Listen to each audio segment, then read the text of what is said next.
और फजूल खर्ची करने वाले के लिए कुरान ने सिर्फ एक उसूल और ज़ाब्ता बनाया है, इन्नल मुबज़्ज़िरीना कानू इख्वानश शयातीन। फजूल खर्ची करने वाले शैतान के भाई हैं।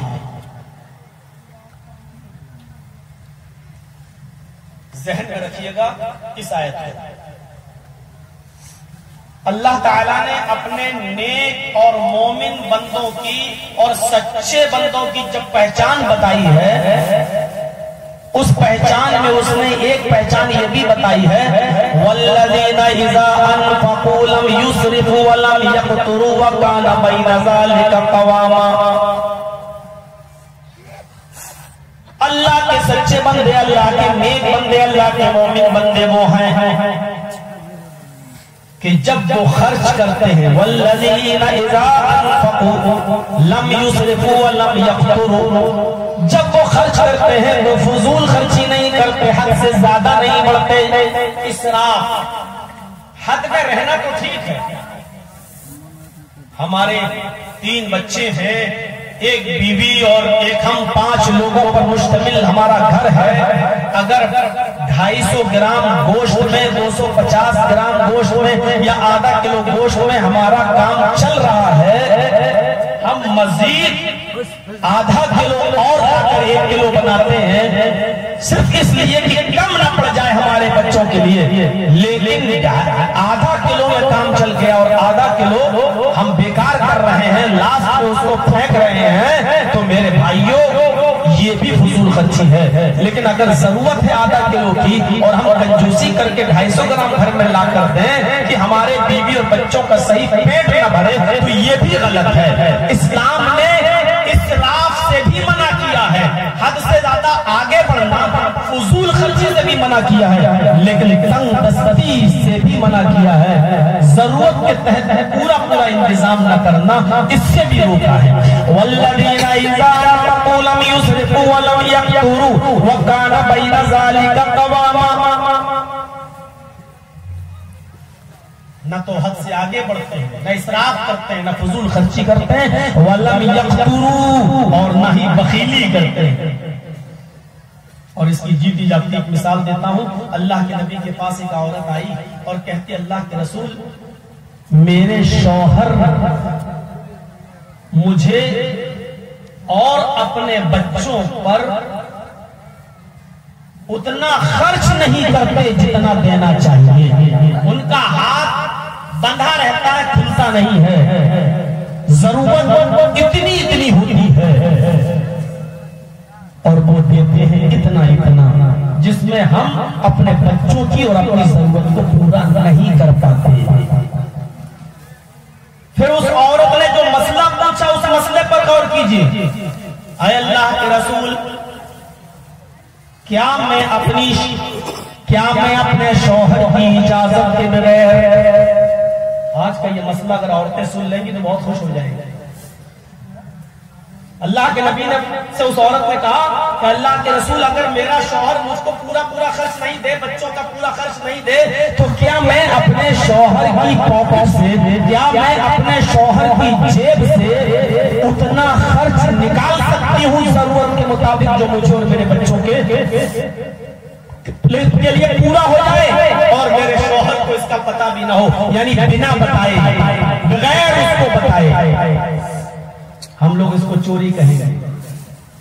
लेकिन उस औरत ने मसला जब पूछा तो अल्लाह के रसूल ने फरमाया कि तुम उसकी बीवी हो और वो तुम्हारा सरपरस्त है, कफील है, नान और नफका, रोजी रोटी खिलाने पिलाने की पूरी जिम्मेदारी शौहर के ऊपर आयद होती है। वो तुम्हारा भी खर्च देगा और तुम्हारे बच्चों का भी खर्च देगा। अगर वो पूरा का पूरा खर्च नहीं देता है तो तुम अपने शौहर की जेब से उतना निकाल सकती हो, उसको बताए गए जितने में तुम्हारा और तुम्हारी बीवी का, तुम्हारा और तुम्हारे बच्चों का खर्चा चल जाएगा। देखिए, आपने सिर्फ यही कहा जितना तुम्हारा और तुम्हारे बच्चों का जितने में खर्च चल जाए उतना तुम निकाल सकती हो, और ये चोरी में नहीं लिखा जाएगा। बहुत से लोगों के तो दिल धड़क रहे होंगे कि आज मौलाना ने क्या कर दिया है। हो सकता है कि सुबह सुबह बहुत से लोगों की जेब भी कट जाए घर से, लेकिन अक्सर ये होता है कि शरीयत में किसी चीज की इजाजत मिल गई तो अब उसका नाजायज में फायदा भी उठाते हैं। अब औरतें जरूरत तो 1000 की है, अब वो 5000 ले लेंगे, अब वो अपना Fair and Lovely, Pond's, cream, वो सबका और जोड़ लेंगे। बाजार में और मार्केट में बहुत अच्छे सूट चलने लगे हैं, प्लाजो क्या क्या नई नई डिजाइनें आने लगी हैं, तो चलो ये भी हम ले लेंगे। अब तो मौलाना साहब ने इजाजत दे दी है, उंगली की है, हम एक हाथ बढ़ा देंगे, एक पोर की दी हम पूरी उंगली बढ़ा देंगे। जर्जी साहब ने 100 रुपए कहां निकाल सकते हो, चलो हम 500 निकाल लेंगे, इजाजत तो मिली गई है। याद रखना, शरीयत ने उतनी ही इजाजत दी है जितने में तुम्हारा और तुम्हारे बच्चों का खर्चा चल सके, उससे ज्यादा नहीं, उससे ज्यादा लिमिट में तुम नहीं निकाल सकती हो, फिर वो चोरी मानी जाएगी जो शौहर के माल में भी जायज नहीं। पूरा वाकया बताने का मकसद यह है कि अगर शौहर तंगी में रखता है तो वो भी जायज नहीं है, और हद से ज्यादा फजूल खर्ची करे, हद से ज्यादा पढ़ाए, हद से ज्यादा आगे बढ़े। बच्चा एक खिलौने में खुश हो सकता है, तुम 5 खिलौने दिला रहे हो, ये फजूल खर्ची है। और आइए अब मैं आपको जो मिसालें हदीस की किताबों से देने जा रहा हूं, उन मिसालों पर अगर आप गौर करेंगे तब आपको एहसास होगा कि शरीयत ने तो हलाल जायज कामों में और अच्छे कामों में भी फजूल खर्ची करने की इजाजत नहीं दी, तो नाजायज कामों में फजूल खर्ची की इजाजत कहां से हो जाएगी? अगर 5 आदमी लड़की वाले के यहाँ जाकर निकाह पढ़ाकर विदा करके रुखसती करके विदा का निकाह करके लाया जा सकता है, तो ये 200 और 250 300 चोरों और लुटेरों को ले जाने की जरूरत है। मैंने सही जुमला बोला है, बाराती कहिए आप, हम चोर और लुटेरे कहेंगे। तो मेरे भाइयों, अब मैं मिसालें आऊंगा और सुनिएगा। पहली मिसाल बुखारी शरीफ से। आपने रात के 2 बजे तक मुख्तलिफ उलमा को सुन लिया है, अब सुनिए। नबी अकरम सल्लल्लाहु अलैहि वसल्लम अपने घर में अपने बिस्तर पर लेटे हुए हैं, लेकिन भूख की वजह से नींद नहीं आ रही है। किसको? नबी अकरम को। यहां तो जलसों में भूख बर्दाश्त नहीं होती, अभी चले जाएंगे जलेबी खाने, प्रोग्राम सुनते सुनते चले जाएंगे, क्या आवाज तो आई नहीं माइक की, चलो उधर भी सुनाई देगा। नबी अकरम घर में सोए हैं, लेकिन नींद नहीं आ रही है भूख की वजह से। रात ही में उठते हैं और निकल जाते हैं घर के बाहर। जब रात में घर से बाहर निकलते हैं तो क्या देखते हैं? जिस सड़क पर जिस रास्ते पे चल रहे हैं, अंधेरे में कोई आ रहा है। आजकल की तरह ट्यूब लाइटों का जमाना नहीं था, लाइट का जमाना नहीं था, फुमफुमों का जमाना नहीं था, बिजली का जमाना नहीं था, इसलिए अंधेरे में नहीं पहचान पाए। लेकिन करीब गए तो देखा ये कोई और नहीं, ये तो अबू बकर सिद्दीक है। कहा, अबू बकर इतनी रात में तुम यहाँ कैसे? छूट नहीं गई। हजरत अबू बकर सिद्दीक ने फरमाया, अल्लाह के नबी, मैं घर में लेटा हुआ था, आज मेरे घर में खाना नहीं बना, भूख की वजह से हम करवटें बदलते रहे। आखिरकार घर से बाहर निकल गया कि अल्लाह का कोई बंदा मुझे मिल जाए, रास्ते में कोई मिल जाए या कोई मेरी परेशानी देखकर मुझे समझ जाए कि मैं भूखा हूँ। इस भूख ने मुझे निढाल कर दिया है, इस भूख की वजह से मैं घर से बाहर निकला।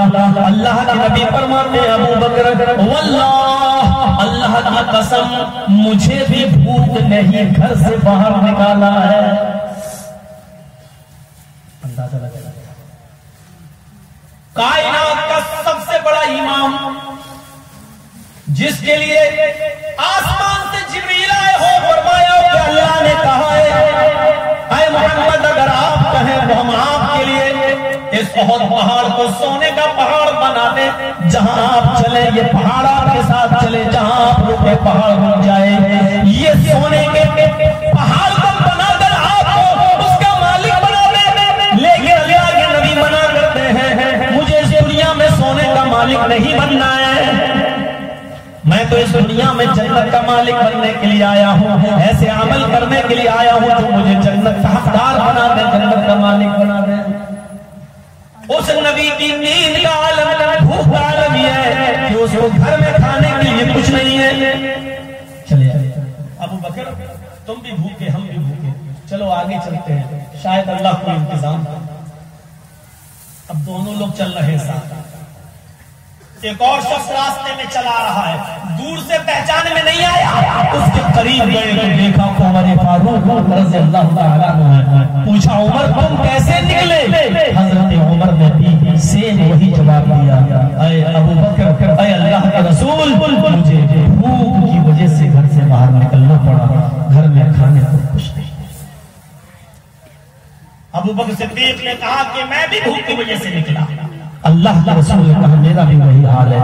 अच्छा चलो, करीब में किसी अंसारी सहाबी का घर है, बुखारी शरीफ की हदीस के अंदर उस सहाबी का नाम अबुल हैसम अंसारी बताया गया है। अबुल हैसम अंसारी के घर चलते हैं, उनके पास खजूर का एक बाग है, शायद वो कुछ खजूर तोड़ के ले आए, कुछ खिला दें।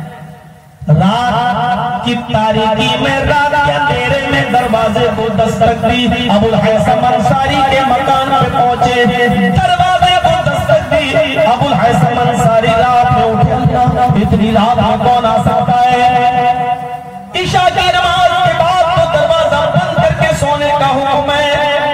कुरान ने भी फरमाया ईशा की नमाज पढ़कर बिस्तर पर सो जाओ, नबी ने भी फरमाया लायाली कामों में न रहो, इतनी रात में जरूर कोई मजबूर इंसानी होगा जो हमारे दरवाजे पर आया है। अबुल हैसम अंसारी ने दरवाजा खोला, क्या देखते हैं कि सामने चौदहवीं रात का चांद खड़ा है और दाएं बाएं सितारों के मालिक चमकने वाले जो सहाबी यानी मुहम्मद रसूलुल्लाह और दाएं बाएं अबू बकर उमर। कहा मुबारक हो, कितने अच्छे मेहमान, और रात के इतने अंधेरे में हमारे घर पर मेजबानी के का शर्फ मुझे हासिल। आइए अल्लाह के नबी घर में तशरीफ लाइए, अबू बकर उमर आइए घर में तशरीफ ले आइए। अचानक कोई किसी के घर पे पहुंच जाए तो मेजबान के दिल से पूछो, और वो भी आज के जमाने में नहीं कि पहले से आपके घर में फ्रिज है, 1-2 दिन का खाना एडवांस रखा हुआ, उस जमाने में फ्रिज भी नहीं है, उस जमाने में मोबाइल भी नहीं है कि बताता हूं कि हाँ रात में 12 बजे हम आपके घर पहुंच रहे हैं, इंतजाम करके रखना। जरा तसव्वुर करें आप इस चीज की, कोई इंतजाम नहीं, पहुंच गए घर। और आज किसी के घर अचानक पहुंच जाओ तो सबसे पहले तो आदमी से ज्यादा उसकी बीवी नाराज हो जाएगी, कमीना इसी पकड़े को। अब इनके बाप के नौकर हैं, रात में उठे गरम रोटी बनाए, इनको खिलाए, चावल चढ़ाए, दाल बनाए, कुछ ऐसी हैं, हम ये नहीं कह रहे, लेकिन सब ऐसी नहीं है। बहुत सी ऐसी भी है जो मेहमानों को घर में खाना बनाने में फख्र महसूस करती हैं और वो बरकत समझती हैं कि इन मेहमानों की बरकत से अल्लाह ने हमारे घर में रिज़्क़ के दरवाजे खोले हैं। अब उठा बैठी मत करिए भैया, इसको बिठा दो, अब उठा बैठी मत करिए, जाओ पानी भी पियाना और पेशाब भी करके आना, ऊपर नीचे दोनों का इंतजाम, जाओ यहां से। हाँ तो मेरे भाइयों सुनिए, हजरत अबू हैसम अंसारी कहते हैं कि आइए, कैसे आना हुआ? अल्लाह के नबी रात में बिस्तर बिछा दिया, दोनों आराम करने लगे तीनों, और अपनी अपनी असल वजह बता दी। हम तीनों को भूख ने घर से बाहर निकाला है। हजरत अबू हैसम अंसारी भागते हुए दौड़ते हुए घर के बगल में उनका बाग था खजूर का, एक खजूर का गुच्छा तोड़ के ले आए। उस खजूर के गुच्छे में कच्ची खजूरें भी थी, पकी हुई भी थी, कच्ची भी थी, अंधेरे में नहीं दिखा, तोड़ दिया जैसा मिला ले आए। अल्लाह के नबी अपनी अपनी मर्जी के मुताबिक खजूरें खाइए, जैसे जिसको मिल जाए ये खाइए, तब तक ये पानी रखा पीजिए, मैं आपके लिए खाने का इंतजाम करता हूं।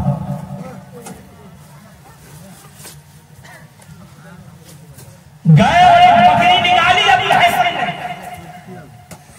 और बकरी को जैसे ही ज़िबा करने वाले हुए, अल्लाह के नबी ने पूछा, या अबुल हैसम, लगता है ये बकरी तो दूध देती है। हाँ हाँ, तो क्या हुआ, आपसे बढ़कर थोड़ी है? फरमाया नहीं, आया अबुल हैसम, इस बकरी में दूध की जरूरत हमसे ज्यादा तुम्हारे बच्चे को है, और तुम्हारा बच्चा अब इसी बकरी का दूध पीता है, लिहाजा इस बकरी को आप ज़िबा नहीं करोगे। या तो बाकायदा हम जैसे मौलवी फोन करके कह देते हैं, यहाँ डॉक्टर साहब जरा खस्सी मुर्गा बना के रखिएगा, देसी मछली भी मंगा लीजिएगा। और डॉक्टर साहब अगर कुछ आनाकानी करें तो हदीस सुना देते हैं, मेहमान नवाजी करना बहुत बड़ा सवाब है। मौलवियों के पास हदीसों की कमी तो है। कौवा और कबूतर वाला वाकया सुन लीजिएगा, हमारा पहले वाला यूट्यूब पे पड़ा हो, सुना ना? एक शिकारी के जाल में कौवा भी फंस गया और कबूतर भी फंस गया था। तो कौवा भी रो रहा और कबूतर भी रो रहा था। तो कबूतर में गुस्से से कहा, चुप चुप चुप, कौवे से काव काव काव काव करते रहो, मेरा दिमाग खराब कर दिया।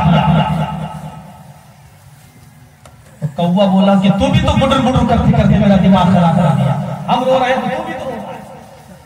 तो कबूतर बोला, कमीने मैं तो इसलिए रो रहा हूं क्योंकि मैं हलाल हूं और शिकारी के जाल में फंस गया हूं। ये शिकारी हमें जाल से निकालेगा और ज़िबा करेगा, काटेगा और खा जाएगा, हमें तो कटना ही कटना है, इसलिए मैं रो रहा हूं। तू क्यों रो रहा है कमीने? तू तो हराम है, तुझे थोड़ी शिकारी काटेगा, तुझे तो जाल से निकालेगा, उड़ा देगा या पिंजरे में बंद कर देगा, खिलाएगा पिलाएगा। तेरी जिंदगी खतरे में थोड़ी है, जिंदगी तो मेरी खतरे में है क्योंकि मैं हलाल हूं। तो कौवा बोला, मेरी जिंदगी तुमसे ज्यादा खतरे में। तो कबूतर बोला, वो कैसे? कौवे ने कहा कि ये जाल किसी जाहिल का नहीं, ये मौलवी का है जिसमें हम फंसे। कबूतर ने कहा, मौलवी का जाल है तो क्या हुआ? कौवा बोला, इसका कोई भरोसा नहीं, कभी हलाल का फतवा देके हमको भी काट के खा जाएगा। हमारी जान तो तुमसे ज्यादा उस मुसीबत में पड़ी हुई है, तुम्हें तो कटना ही है, हम तो पल पल मर रहे हैं, बचेंगे नहीं बचेंगे।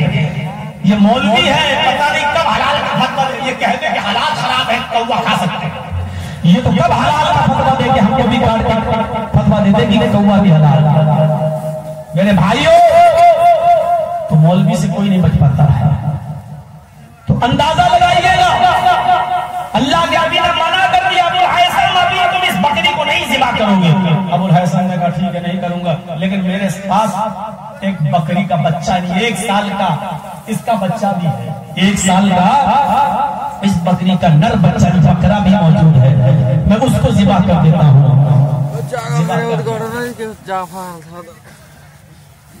बोटियां की, गोश्त बना, पराठा बना, रोटी और गोश्त बन के सामने आया। अल्लाह के नबी के सामने रोटी आई, गोश्त भी आया। उस वक्त जो जो नेमतें चलती थी सब बना दिया गया, रख दिया गया। अबू बकर सोच रहे कब नबी खाना शुरू करे फिर हम खाएं। भूख से बुरा हाल है अबू बकर का भी, उमर का भी, लेकिन उस वक्त अगर आंखों में आंसू हैं तो जनाब मोहम्मद रसूलुल्लाह सल्लल्लाहु अलैहि वसल्लम की आंखों में आंसू हैं। और नबी अकरम ने इन नेमतों को देखा, बकरे के आइटम को देखा, रोटी को देखा, तो आपकी आंखों में आंसू आ गए और देखते आपने फरमाया, तो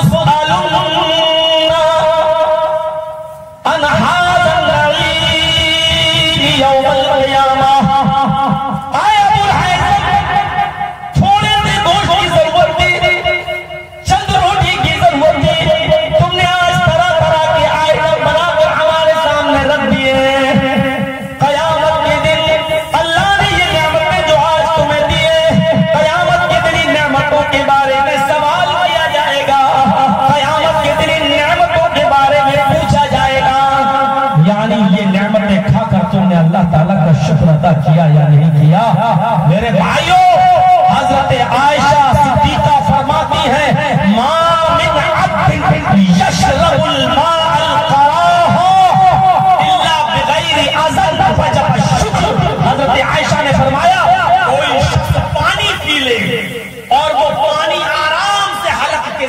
उसके पेट में चला जाए और फिर बिना किसी तकलीफ के वो पेशाब बनकर बाहर निकल जाए, यानी पानी पीने में कोई दिक्कत न हो और पेशाब करने में कोई दिक्कत न हो, पानी आराम से पी लेता हो कोई शख्स, और पानी जब पेशाब बन जाए अंदर और वो भी बिना किसी तकलीफ के बाहर निकल जाए, तो उस आदमी पर अल्लाह का शुक्र अदा करना वाजिब हो जाता है। अल्लाह बचा शुक्र कि अल्लाह ने उसको पानी पिला दिया और पानी पेट में महफूज रखा और फिर सही और सलामत बाहर भी निकाल दिया, यानी उसके किडनी साफ है, उसके लीवर में कोई फर्क नहीं है, उसका पेट डैमेज नहीं है, उसको अल्लाह के इस नेमत पर अल्लाह का शुक्र अदा करना चाहिए। और इसीलिए फरमाया जब पानी पियो तो कहो बिस्मिल्लाह, और जब पेशाब करके फारिग हो तो कहो गुफरानक। ये दुआ बताई ताकि तुम अल्लाह ताला का शुक्र अदा कर सको। कितने बेशरम और बेहया हो चुके हैं हम खड़े होकर खाने की आदत है हमारी, खड़े होकर पीने की आदत है हमारी, प्लेट में रखा हुआ खाना छोड़ने की आदत है हमारी, और बचा हुआ खाना नालियों में और कूड़े में फेंकने की आदत है हमारी। अल्लाह रब्बुल आलमीन की नेमतों को खाकर हम अल्लाह का शुक्र अदा नहीं कर रहे हैं। मेरे भाइयों, तसव्वुर कीजिए कि हम कितनी बड़ी नाफरमानी कर रहे हैं अल्लाह की।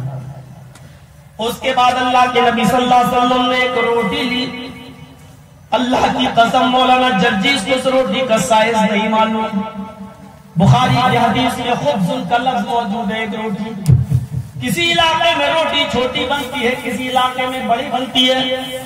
आपके यहाँ रोटी छोटी रोटी बनती है, हमारे इलाका में यूपी साइड मगरबी यूपी में आ जाओ तो रोटी का साइज थोड़ा बड़ा हो जाता है। पाकिस्तान की सरजमीन पे चले जाओ तो इतनी बड़ी रोटी बनती है कि एक रोटी में दो तीन आदमी खा लें। अब हमें नहीं मालूम कि वो रोटी इतनी सी थी कि इतनी सी थी कि इतनी बड़ी थी।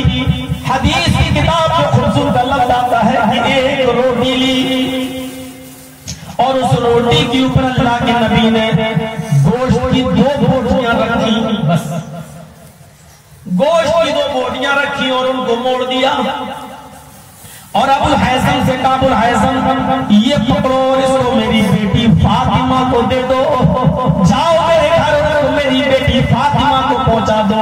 आज 15 दिन से मेरी बेटी फातिमा ने भी कुछ नहीं खाया, आज 15 दिन हो गए मेरी बेटी को कुछ नसीब नहीं हुआ। मेरे भाइयों गौर करो, एक रोटी दे रहे हैं।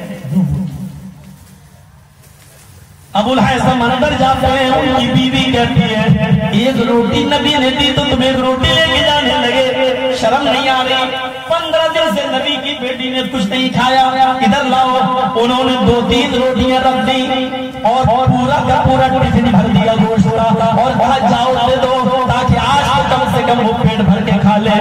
जब वो एक टिफिन भरा हुआ लेकर और चंद रोटियां लेकर जब घर से निकले तो अल्लाह के नबी ने वो पूरा का पूरा टिफिन उनसे छीन लिया। फरमाया आए अबुल हैसम, मैं अपनी बेटी फातिमा को इतना नहीं खिलाना चाहता कि मेरी बेटी पेट भर के खा ले और फिर रात में उठकर वो तहज्जुद की नमाज से काबिल हो जाए, अल्लाह को याद न कर सके, वो रात में फिर नमाज न पढ़ सके। मैं एक रोटी और 2 बोटी दे रहा हूँ, उतना ही मेरी बेटी को खाने का हक है जितने में उसकी कमर सीधी रहे और रात को उठकर अल्लाह का शुक्र अदा कर सके। मेरे भाइयों, घर वाला अपनी इजाजत से 3-4 रोटियां दे रहा है, पूरा गोश्त टिफिन से भर रहा है, जायज है। घर वाला अपनी मर्जी से ले जा रहा है, उसकी बीवी अपनी मर्जी से दे रही है, लेकिन इमाम कायनात कह रहे हैं कि मुझे उतना ही देना है जितना मेरी बेटी खाए और अल्लाह का शुक्र अदा कर सके, यानी फुजूल नहीं, ज्यादा नहीं, उसकी भूख से ज्यादा बद दो उसको। मेरे प्यारे साथियों, और आपने कहा आए अबुल हैसम, हम 2 ही लोग थे, अबू बकर उमर और हम 3, इतना पूरा का पूरा बकरा सिवा कर देने की क्या जरूरत थी? खजूर लाए तो थे, खजूर खा के पानी पी लेते काफी था, और जब ये नेमतें तुम ले भी आए तो तुमने इतने आइटम क्यों बना दिए, इतना आइटम क्यों बना दिया? कयामत के दिन इन नेमतों के बारे में सवाल किया जाएगा, इन नेमतों के बारे में पूछा जाएगा। मेरे भाइयों, अब कोई आदमी ये कहे कि मौलवियों के दस्तरखान पे मछली भी रख दो, मुर्गा भी रख दो, चिकन भी रख दो, मटन भी रख दो और हमारा मुग़ल-ए-आज़म भी रख दो, ये सारी चीजें रख दो, तो क्या ये गलत है? मैं गलत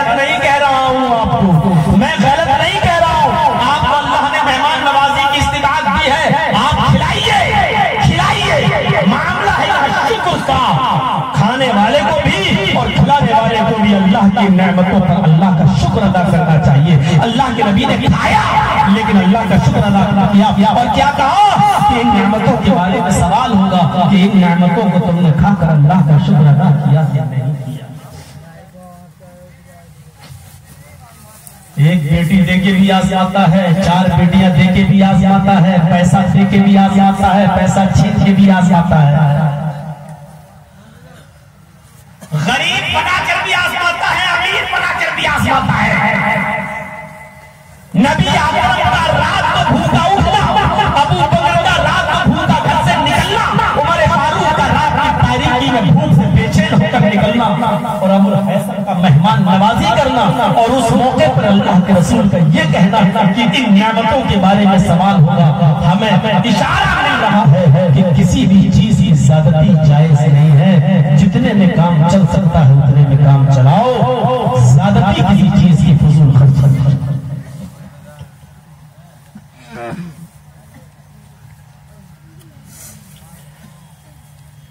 मेरे भाइयों, इस वाक़े की रोशनी में हम अपने आप को तलाश करें, ढूंढें और देखें। एक और वाक़े की तरफ आपको लेके चलता हूं, एक और वाक़े की तरफ आपको लेके चलता हूं।